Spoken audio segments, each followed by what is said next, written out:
Shalom saudara sekalian, salam sejahtera dalam kasih Tuhan kita Yesus Kristus. Kebenaran hari ini berjudul Perjuangan Orang Percaya. Kalau kita memahami bahwa dunia akhir zaman sangat rawan, maka hal ini akan memacu kita lebih bersungguh-sungguh memperlengkapi diri dengan perlengkapan senjata Allah agar kita tampil sebagai pemenang.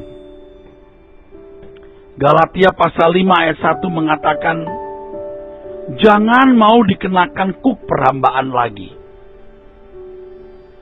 Pernyataan ini sama artinya atau sama maksudnya dengan jangan membuat monstermu hidup atau tetap hidup kuat dan menguasai hidupmu.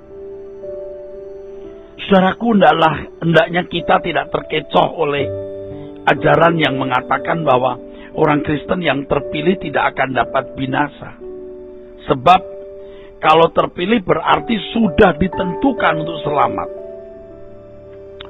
Ajaran semacam ini memperlemah gairah pengiringan kita yang murni kepada Tuhan. Sehingga kurang bersungguh-sungguh dalam meningkatkan mutu atau kualitas kehidupan rohani kita. Selain itu, saudaraku sekalian, kalau dikatakan bahwa orang yang terpilih tidak mungkin tidak selamat, karena ditentukan selamat, di sini kehendak manusia yang harus digunakan secara proporsional tidak ditempatkan dengan benar. Hal ini berarti mengabaikan tanggung jawab individu, saudaraku. Pikiran yang mengatakan bahwa orang Kristen yang terpilih untuk selamat tidak akan murtad lagi, tidak akan bisa murtad lagi, menciptakan orang-orang Kristen yang tidak all out, tidak habis-habisan mempraktekkan kebenaran atau menggapai kesucian. Biasanya orang-orang Kristen seperti ini lebih banyak mendiskusikan Alkitab, mempercakapkannya daripada memperagakan atau mempersonifikasikan dalam hidup. Saudaraku, harus kita ketahui, harus kita pahami, saudaraku, ada perjuangan yang dilakukan Roh Kudus sebagai representatif Allah, wakil Allah, yang mempersiapkan kita menjadi umat yang layak bagi Dia. Kita yang diambil dari kubangan dosa, belum berkeadaan sebagai umat yang layak bagi Allah.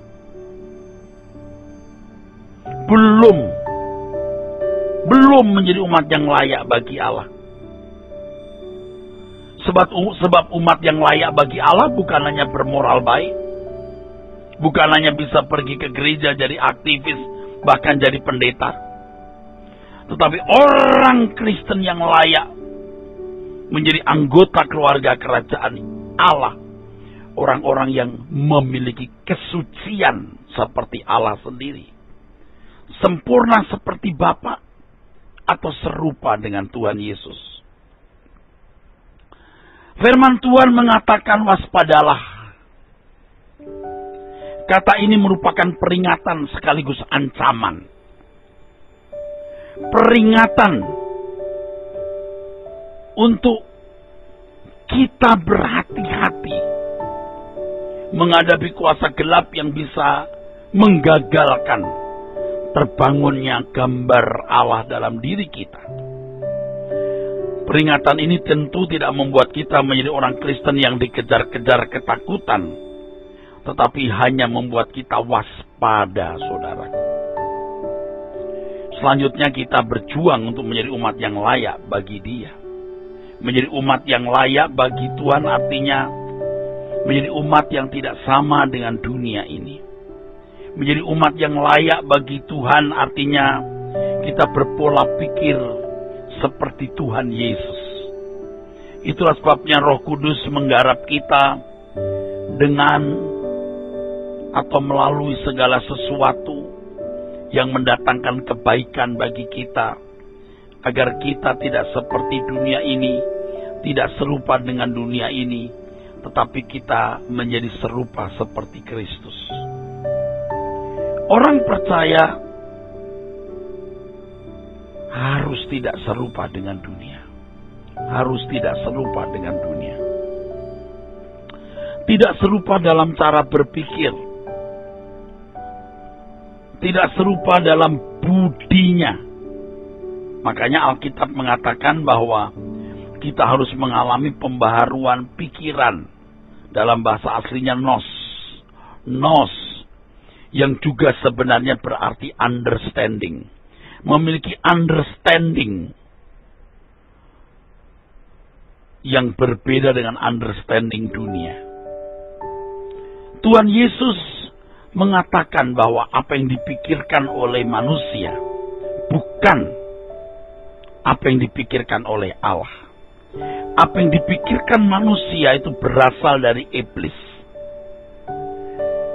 Pikiran seperti ini adalah pengertian yang gelap, yang dalam bahasa Yunaninya dianoia ontes apelotriamenoi, yang dalam bahasa Inggris artinya the understanding being alienated, artinya asing, pengertian asing, pengertian yang tidak sesuai dengan Allah, yang mengalami penyimpangan dari pikiran Allah. Nah, inilah yang disebut monster.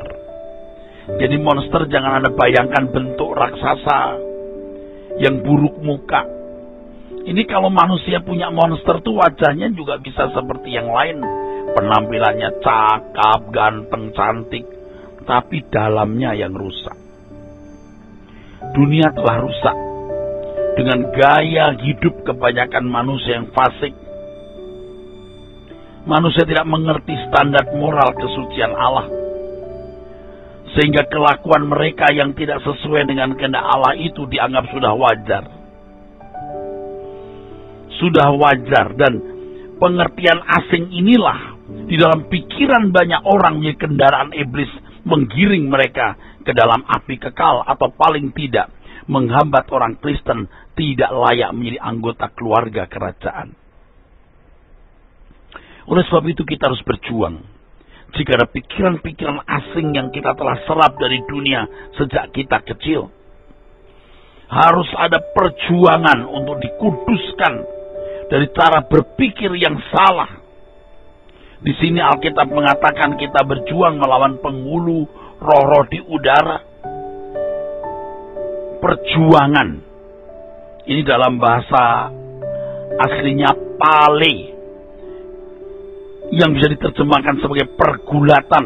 Seperti orang yang bergulat, adu gulat, ditaklukkan atau menaklukkan. Tidak bisa bersikap netral, saudaraku sekalian. Seperti seorang adu gulat, dia harus berjuang dan terus bergerak untuk merebut kemenangan. Kepasifan berarti kekalahan. Seorang pegulat tidak boleh berhenti berjuang.